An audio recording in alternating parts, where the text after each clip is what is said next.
In this video, we're going to talk about client categories. If I go to my list of contacts, you may notice the option to filter your list based upon the category.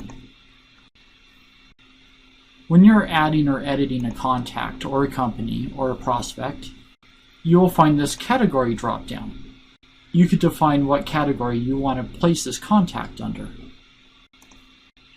If I go back and I go under my company list, not only will you find the category filter, but if I open one of my companies, you'll find what category you want to put this company under. Let's go ahead and go back, and let's look at where we could set up these categories.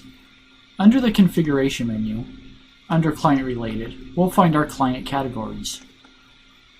You'll find the list of categories available.